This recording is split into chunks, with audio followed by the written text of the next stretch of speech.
dos 40, com Fábio Reis, Ricardo Nespoli. E aí galera, tudo bom? Aqui é o Fábio Reis, estou aqui com meu amigo Ricardo Nespoli e este é o primeiro episódio que nós temos um convidado presente entre nós e nós vamos falar dele daqui a pouco, mas já pode dar um oizinho para quem tá vendo. Quem não tá vendo vai ter que esperar um pouquinho para ouvir a voz. Gente, antes da gente começar então, eu queria lembrar vocês que nós estamos com o nosso sisteminha de apoio agora através do PicPay. Você pode passar lá no nosso site, no quarentenaantesdos40.com e vai lá, apoia esse podcast, clica lá, nós temos assinaturas bem baratinhas de 1, 5 e 10 reais por mês que você pode fazer para ajudar o Quarentena Antes dos 40 a crescer, melhorar a nossa qualidade e, assim, ficar sinistro, o melhor podcast do mundo. E a gente já é, mas a gente vai ficar melhor ainda. Então, vamos lá. Show me the money! Show me the money! Vamos começar. Galera, então olha só, por que esse episódio é especial? A gente tá participando de uma campanha muito legal que apareceu aí na internet, de uma galera chamada LGBT Podcasters, e a campanha se chama Além do Arco-Íris. É uma campanha com o objetivo de incentivar a presença de pessoas LGBT na podosfera, que é o nome que eu descobri com essa campanha. Nem sabia que existia podosfera, o que é, mas tá bom. Então, durante o mês de junho, vão aparecer vários episódios aí de podcasts legais, envolvendo, não só envolvendo a temática, mas envolvendo pessoas também, né, dessa galera LGBT. Ótimo. Então, nosso objetivo aqui vai ser apresentar o nosso convidado, e aí a gente vai começar a falar de coisas muito legais. Então, Rafa, apresente-se para nós. Bem-vindo ao Quarentena Antes dos 40. Bom, primeiro, obrigado por terem me chamado. Apesar de ser um pouco óbvio, eu sou o irmão gay do Ricardo, né? Então, isso já contribui para eu ser o convidado aí, né? Não tem nada a ver com o meu conhecimento, nada disso. Mas aqui, me sinto lisonjeado mesmo assim. Exatamente, mas me sinto lisonjeado mesmo assim, como pessoa que gosta de séries. Vai ser bem legal isso aqui. É isso daí. Então, olha só, nossa proposta foi falar, o Rafa já começou, mas a gente vai falar sobre séries com temática LGBT. Eu já tinha pensado nessa proposta, tinha conversado com o Ricardo e tal, e aí essa campanha, na verdade, veio a calhar, porque era um assunto que me interessa. E aí nós vamos falar de alguns tópicos específicos, né, Rafa? E a gente vai começar, o Rafa organizou tudo, um cara extremamente organizado, preparado para esse evento. E aí nós temos essa listinha aqui que a gente vai seguir. E o primeiro ponto, então, da lista organizada pelo Rafa é as pioneiras e a mudança de paradigma. Rafa, manda ver aí, vamos conversar. Bom, é o seguinte, essa coisa de representar a figura de um personagem gay ou uma personagem lésbica na televisão, ela, assim, apesar dela existir já tem bastante tempo, a gente sempre apareceu algum personagem, alguma coisa assim, mas na maior parte das vezes de uma forma bem estereotipada ou muito ligada a uma questão cômica, né, muito mais do que trazendo dramas e realidades dessa comunidade. Eu acho que, assim, eu separei essa série que foi The Queer as Folk, que eu acho que, assim, que eu me lembre, foi a primeira série dramática mesmo que acompanhou uma vida regular, né, de uma comunidade, de membros da comunidade LGBT. Eram, acho que 4 ou 5 amigos. Eu acho que ela começou em 99, 2000, alguma coisa assim. E eu até dei uma lida, que apesar dela se passar nos Estados Unidos, na Pensilvânia, aquele negócio todo, ela foi praticamente inteira gravada no Canadá, com um grupo muito mais liberal de pessoas que trabalhavam na TV do que os americanos, né? Muito obviamente isso. Uhum. E ela durou um certo tempo e ela acompanhava a vida desses caras e, assim, os dilemas, os amores, a vida sexual. Acho que foi a primeira vez que era bem adolescentinho nessa época, a primeira vez que eu vi uma cena, assim, de 2 caras... Mais ou menos, Rafa, pera lá. 2000, você não era adolescentinho, não. Eu era adolescentinho. Eu tenho que admitir que eu pensei nisso, mas eu fiquei quieto por uma questão de educação. Verdade, não é? Bem verdade, claro. Faz todo sentido. Que já era jovenzinho. Já, vamos dizer que era um moçoilo, né? Eu e a minha turminha, né? Eu, Pedro Álvares, né? Aquela turminha animada. A gente ali na caravela vendo Queer as Folk. É porque quem tá vendo no vídeo tá achando que ele é mais novo que eu, mas não. Mas só não que ele é, tem essa mas não é. periferia aí. Tá Mas, vendo? assim, Isso é a coisa do estereótipo gay. Mas olha só, eu nunca assisti Queer as Folk, eu não lembro dessa série, eu até dei uma olhada depois e tal. Mas, tipo, era uma sitcom, assim, mas ou não, era um drama, você falou, uma coisa mais dramática. Era primeiro que era uma série longa, não era esse formato de 20, 30 minutos, que geralmente tem em sitcoms, né? Então, e trazia muitos dilemas, assim, mas dilemas, assim, muito restritos à comunidade, eu acredito, assim, porque já começou a trazer aquela coisa do HIV, e a coisa de problemas com a família, então já abordava umas questões mais, assim, da sexualidade. Então acabou também. sendo muito nicho mesmo, assim, muito provavelmente por isso eu e o Miojo a gente nunca ouviu falar nessa série. Muito nicho, nicho. Eu acho que o que vem em seguida, que torna, dá uma popularizada maior nessa coisa, é a versão feminina, que é The L Word. Ah, pode crer. Então, porque The L Word eu lembro de passar na TV e tal. E eu acho Mas também que The L Word existe essa trouxe diferença também de personagens... É bem famoso, Rafa, aqui. Pode falar. O que eu perguntei quando travou tudo lá era onde passava Queer as Folk aqui no Brasil? Sony? Você não lembra? Rica, você sabe, eu não lembro, porque assim, foi muito engraçado que não foi uma série que eu vi toda. Por acaso, eu pegava um capítulo ou outro em algum canal aí fechado, mas Entendi. não era uma coisa que eu sabia ou que eu me Horário, organizava né? pra ver. Não, de jeito nenhum. Era tipo secreto, assim, as Mas- pessoas mandavam mensagens, ó, esse dia, naquele canal. Assim. Mandavam mensagem por onde? Desculpa, não tem WhatsApp. 2000, não é. tem. Beijo pra lá. Mas eu acho que já The L Word, até porque trouxe no elenco algumas atrizes mais conhecidas, né? Tinha aquela menina que fez Flashdance, esqueci o nome da atriz. Então, assim, já tinha algumas referências àquela atriz que fazia... Nossa, vou falar uma coisa super antiga. A Gata e o Rato, com Bruce Willis. Nossa. Ah, claro, é. Mas então. é uma série. Quem era aquela atriz? Não é a Demi Moore que fazia esse? Não, Não. é loira, Não. né? A atriz é loira. Não tem nada a ver. Não, ela era uma mega star na época, inclusive. E daí, assim, eu acho que foi trazendo algumas referências também pra...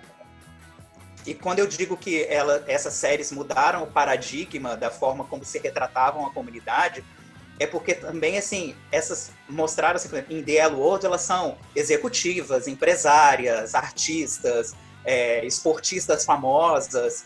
Elas atingem um nível hierárquico social, assim, muito puxado. E eles quiseram mostrar exatamente isso. Olha, pessoas gays são pessoas normais. Sim, elas estão aí.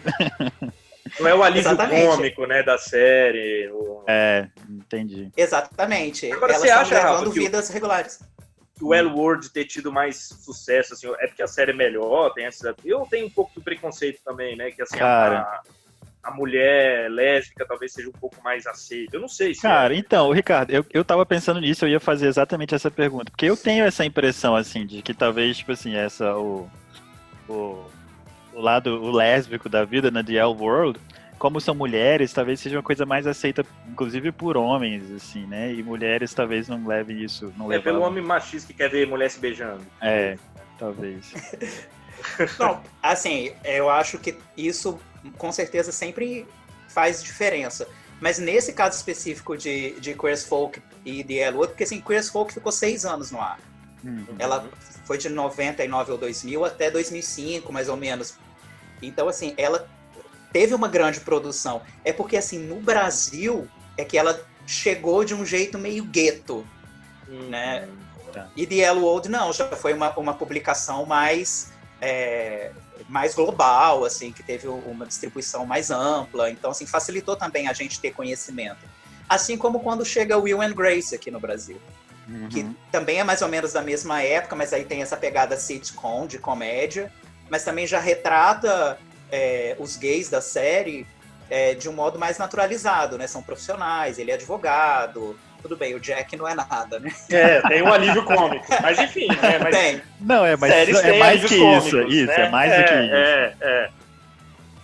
E é interessante assim, isso. Porque, Agora, o Will and Grace eu lembro muito já. é isso que eu ia Sim. falar agora. O Will and Grace já tinha uma presença maior, eu acho. Talvez já fosse um momento mais aberto, assim, da TV pra esse tipo de conteúdo. Mas você sabe que é muito engraçado, é porque né? o Will Tava and olhando Grace aqui. é de Anterior, 98. Começou em 98. Ah, gente, não sabia. Olha Eu acho que é só. porque é comédia mesmo, cara. Pode ser, não né? só é Não tem- comédia, como nada tem romance. acontece. Não tem beijo, Não não tem tem romance. sexo, não tem nada Entendi. disso. Não, o maior romance da série é entre o Will e a Grace. É verdade. É verdade, é verdade. Assim, Então, um beijo realmente, tem? assim, Ou nem beijo, Rafa? Não sei. olha, eu não me lembro. Eu acho Eu que também isso vai não me acontecer, lembro. acontece bem pra frente na série. E outra, beijinho, né? Provavelmente. Assim, eu não me lembro Não, direito. não tem. Não tem beijaço, Nada. nem nada disso. Muito menos cenas de sexo. Nem Nossa, assim. Dizer que vão assim, fazer, quase, né? Exatamente. Nem aquela coisa assim, ai, olha, vamos apagar uma luz aqui. Isso. E você acha que isso, assim, contribuiu pro sucesso da série? Não, claro, porque assim, você fica com um alívio cômico, né? Você tem uma. Apesar de estar voltado totalmente, eu lembro que na época os meus amigos gays amavam ver essa série. Né? A gente ria de piadas que só a gente conhecia, né? De um universo que era muito nosso, né? Mas ao mesmo tempo também tinham aquelas piadas e tinha aquela coisa que era global, que atingia o mundo, né? Acho que por isso também que tem as figuras femininas da série, a Grace e a Karen, elas ajudam muito, porque a Karen era aquela pessoa rica que deu um golpe e tinha aquela fala totalmente preconceituosa, né? De uma elite completamente enlouquecida, que aquilo fazia com que todo mundo achasse legal a série também, né? Então não ficava muito restrito. Era diferente das séries que tentavam abordar a questão de uma forma séria. Que, né, E que era natural, assim, né? que era o caso de Queer as Folk e de The Elwood. Então era muito mais segmentado o público dessa série. Entendi, verdade. E tem mais alguma série, assim, que a gente comenta nessa parte de pioneiros, ou a gente pode passar pro próximo passo? Eu acho até que dá pra passar, assim. Beleza. Então, porque o nosso próximo assunto, então, que você colocou é Ryan Murphy e a representatividade. E aí eu acho que, bem, eu não assisti todas elas, mas Glee é uma coisa que eu com certeza assisti, cantei as músicas e dancei. Dançou? Não. Vou apagar. Essa parte eu vou apagar. Porque eu já ia pedir uma palhinha. Claro. Pois é. Mas assim, eu acho que é uma coisa que eu acho que nos primeiros momentos não tinha muito isso, né? Na primeira temporada de Glee não tinha uma presença LGBT, eu não tô lembrado agora. Mas eu sei que foi aparecendo depois, né, das meninas, da Santana e tal. Mas eu acho que desde o começo tinha o Kurt. Eu tava esquecendo já, tá vendo? Olha só. Mas vamos lá, é verdade, tinha o Kurt. Que era figura, mas assim, o Ryan Murphy, acho que a primeira série que ele emplaca na TV é Popular, que eu também vi, era uma série bem meia boca. Aliás, eu vou ser linchado, mas eu acho quase todas as séries do Ryan Murphy bem meia boca. Mas enfim, mas assim, já em Popular, era uma coisa que ele estava ali traçando meio que como que ia funcionar as séries dele, porque já era aquela coisa assim, de pessoas muito populares contra pessoas não populares, né, pessoas meio outcasts assim, e ele dando voz a essas pessoas ali, ao ponto de vista dessas pessoas, que não é do jogador de futebol americano, que não é da cheerleader, né, que são as outras pessoas que gravitam ali naquele entorno e que são, bom, para mim eram as pessoas mais interessantes, mas elas não eram retratadas, né? Então ele começa a falar dessas pessoas ali, depois ele faz Nip Tuck. Eu nem sabia que era dele, gente, Nip Tuck. Pois é, e daí ele começa a tratar dessa coisa da estética, dessa obsessão, dessa coisa do padrão e de tentar desconstruir isso. Eu acho que isso tudo vai dando muito base para quando ele começa com essas séries que são mais militantes dele, né? Glee, e daí então nem se fala essas mais recentes, tipo Pose e Hollywood, que eu acho que são muito, para mim é surreal. Pose, depois a gente pode até voltar em Glee, mas assim, Pose pra mim é das coisas mais emblemáticas que eu já vi, porque assim, as personagens centrais são mulheres trans na vida real. Uhum. É, Pô, massa. e quem é que vê essas pessoas na TV? Né? Não, Quem é pois que é. vê essas pessoas tendo voz e podendo falar sobre os problemas delas e sobre a vida delas, e isso ainda ser um material de entretenimento, né? Em geral, quando é pessoa trans, eu lembro muito daquele filme lá com a... agora eu esqueci. Mas enfim, é um filme que é uma pessoa Eu trans. lembro muito daquele filme que eu não lembro. Que eu não lembro. É uma pessoa trans que é uma mulher, né? Que é o... Transamérica.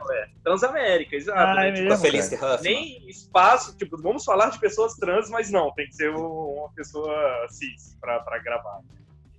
Não, e você ter ator, dar espaço para esse tipo de atores, né? São Claro, pessoas que estão lá batalhando para conseguir alguma coisa, e onde que elas tinham espaço também, né? E esse Hollywood E o que é bom, cara? Porque apareceu agora, né? Hollywood é novo, É né? bom, né? Cara, Então, vou de novo voltar Sempre àquela obrigado. primeira fala, que eu dou muito mérito pro Ryan Murphy de trazer essa coisa da representatividade, de mostrar na tela a vida dessas pessoas e as próprias pessoas. Você ter mulheres trans, pessoas assumidamente gays no meio, né, do showbiz, e daí você ter pessoas negras, você ter pessoas mais gordinhas e de outros tipos de corpo, e ele falando sobre os problemas que essas pessoas enfrentam na sociedade, eu já acho tudo Não isso incrível. somente, né? Não somente, né? Eu tô falando Não, eles exatamente. Não, é só o gordinho, é só a pessoa com Aham. deficiência, não é essa a questão, né? Não, por É exemplo, só se uma você questão. pegar o Ryan Murphy, tem aquela série American Horror, Uhum. que Porra, realmente, né, cara? é uma série totalmente ficcional, sem nenhum tema, assim, sério, né, digamos assim. É puro entretenimento aquilo, e o elenco é composto de uma variedade imensa de pessoas, e elas estão lá, né, levando situações outras, que não se referem exatamente aos seus problemas e dilemas, assim. Porque também tem isso, né? Houve um tempo em que, vamos falar de gay, vamos falar de HIV, vamos falar de não aceitação familiar, vamos falar disso, né? E daí, quando começam a vir essas séries, você vai falar assim, não, olha só, tem essas questões aí, mas as pessoas estão levando a vida normal aí, né? Vamos falar de outras coisas também. O Hollywood tem o Sheldon, né, cara? O Hollywood tem, ele faz um cara que ele no começo, ele se torna um produtor. O Sheldon é ótimo. Ele se torna um Eu sei o produtor. nome dele, cara. Não, e eu vou falar, inclusive o Jim Parsons, ele tem que agradecer muito o Ryan Murphy, que o Ryan Murphy sempre coloca ele fazendo alguma coisa. Gente, é muito difícil você não ser o Sheldon, né? Depois que você é o Sheldon. Exatamente. Então, assim... Pois é, né? E ele... Mas o que ele fez além disso? Não sei. Ele fez um filme chamado Normal Heart, que é do Ryan Murphy também, mas aí totalmente fala sobre, na década de 80, o impacto da descoberta da AIDS na comunidade LGBT. É um filme super gay, né? triste. O ator, o Jim Parsons. Ele é gay, ele é casado e tudo. Aham. É um filme super triste, inclusive, mas assim, é até bem legal. Tem um elenco, assim, com bastante gente conhecida também. Ele fez um filme, eu não sei se foi pra TV direto, ou se por acaso não estreou no cinema por aqui, né? Também acontece.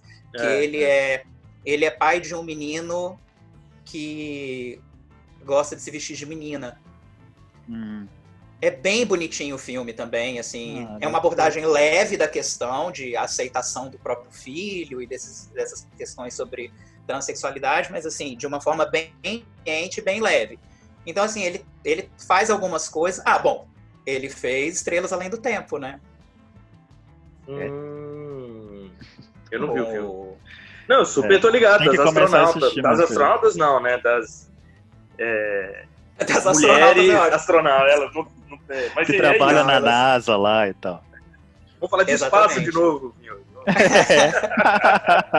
Não, então, eu sei que ele tá no Garden State também, que é um cara nerdzão já, assim, tipo, estilo Sheldon, assim, de armário. Garden State é o joguinho que eu jogo no celular, é isso? Isso. Garden State, não. Com certeza é isso. Não. Mas olha só, tipo, Eu não parei, eu não vi Pose, por exemplo. Mas eu sei que Elworld e Will and Grace, eles vão lidar com adultos, assim, né? E Glee lida com adolescentes na escola. Eu acho Sim. que tem uma coisa legal nisso também, de pegar pessoas que estão nesse momento de dúvidas e tal, de descobertas, que eu acho interessante. E eu acho que essa é tão importante que se você parar pra pensar, assim, Glee, essa série é uma série totalmente adolescente, né? E ela trouxe a possibilidade de outras séries adolescentes virem depois para tratar de assuntos pesados. Você vê 13 Reasons Why, Sex and Education, são várias, tem um monte de séries vindo aí abordando temas pesados, né? Aí são séries dramáticas ou não tanto, né? Tipo Sex and Education é teoricamente uma comédia, tem seus momentos dramáticos, mas é em regra uma comédia. Aham. Mas aí vão falar de um monte de problemas de sexualidade, de suicídio, tem um monte de coisas, né? Mas eu acho que Glee foi muito importante para abrir esses caminhos para essas séries, para se comunicar com o adolescente de um jeito que o adolescente vai entender a comunicação também, né? Que não pareça... pedagógico. que Parece pareça, ó, aqueles tô te dando- vídeos educativos da escola, assim. Exatamente, atenção, vamos aqui, ó. Não, mas é verdade. homenzinho e um homem podem se amar. Eu acho que Glee foi legal por isso, assim, e assim, falando de Glee de uma maneira geral, eu gostava muito, assim, da primeira parte da primeira temporada, os 13 primeiros episódios. É o melhor, né? É, o melhor não, mesmo. Eu acho que se encaixa muito, tudo muito bem, assim, depois vai expandindo e eu acho que foi ficando um pouco arrastado. Não, e Mas o que é bom. acontece aí é a coisa do Ryan Murphy mesmo. Ele ignora totalmente a coisa da continuidade do roteiro dele. Então, assim, sim, as Mas não tem o temporadas vão negócio de um andando. ator morrer no meio do caminho? mas já era mais Não, mas pro ele final, morre já né? lá no final da temporada. Era entendi, o protagonista, inclusive. Porque, pô, aí quebra qualquer série também, né, cara? Mas assim, no caso Já não era tava. isso mesmo. Entendi, já tava ruim antes, entendi. Não, mas olha só, quem é fã ama tudo que foi produzido ali. Não, e é muito legal porque, assim, tem esse resgate da cena musical, assim, até para eles mesmo, né? E para você começar a apresentar esse nicho para as pessoas mais jovens lá nos Estados Unidos, que é muito pesado lá nos Estados Unidos, essa cultura do musical, né? Então, assim, Glee também até teve essa serventia. E o Ryan Murphy também tem uma coisa legal dele resgatar atores, atrizes e outras pessoas que trabalham no showbiz, que são pessoas mais antigas. Então, você vê, em Hollywood mesmo, ele trouxe a Pat LuPone, ele vai trazendo umas pessoas assim que você fala, onde estava essa pessoa aí enterrada? Né? Que é uma coisa assim, traçando um paralelo aí, é uma coisa meio que o Miguel Falabella faz aqui no Brasil. Né, nas séries dele, nas novelas, tem que trazer uns atores e atrizes antigos, assim, pra falar, pra valorizar mesmo, olha, essa pessoa fez muito, é muito importante, mas estava esquecida. Importante. É aquela coisa Miguel Falabella é pioneiro nisso. Ele é mais velho, né? Não, sei lá. Sei lá. Tipo, sei lá, fez mas antes, né? Fez antes, né? Começou antes. Não, e se você... E é muito engraçado que a gente está falando dessa cena LGBT, e obviamente a gente está usando o paradigma das séries americanas. Se você parar para pensar, gente, se a gente for trazer essa realidade para o Brasil, é surreal o que a gente vive aqui. É surreal a dificuldade para você botar um casal... Para você botar um casal gay numa história qualquer. Imagina, é né? verdade, claro.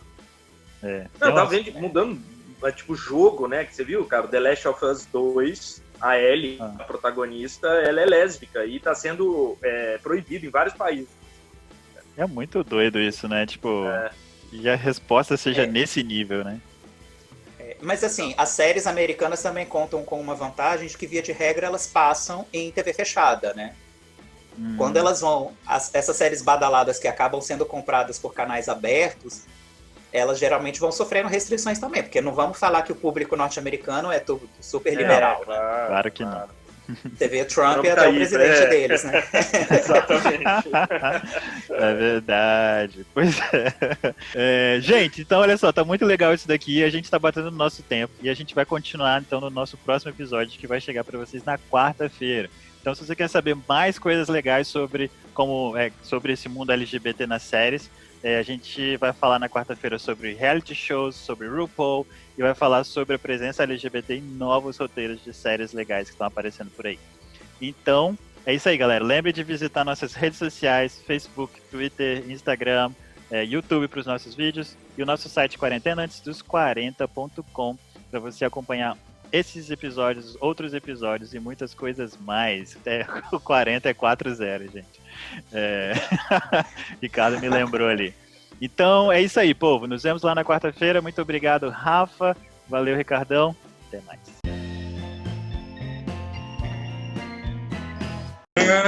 Você tá colocando com uns funquinhos atrás, agora que eu entendi. Ele tá eu tava tentando ali, ó. É. Tava tentando pra ter algum atrativo, porque não tem nada. O meu aqui, atrativo é assim. a mamãe, as coisas da mamãe, assim. E você está no arquivo confidencial, eu imagino.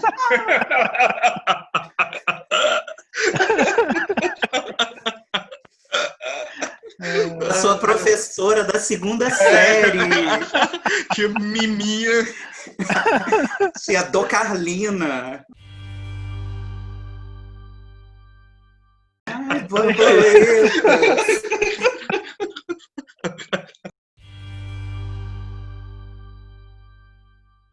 Gente, eu sempre brinco que se a gente deixasse a conversa fluir naturalmente e fosse sem edição, a gente ia ser preso, todo mundo.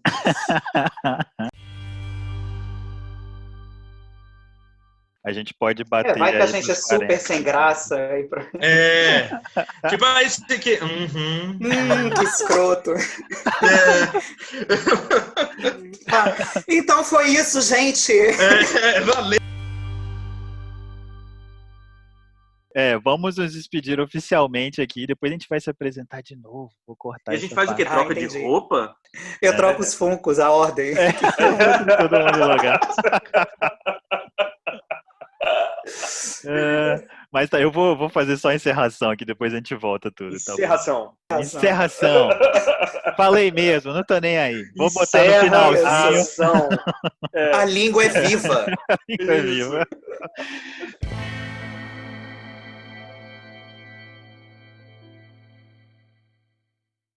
Esse podcast faz parte da campanha Além do Arco-Íris. Procure outros episódios através da hashtag Além do Arco-Íris nas suas redes sociais e ajude a podosfera a ficar mais colorida.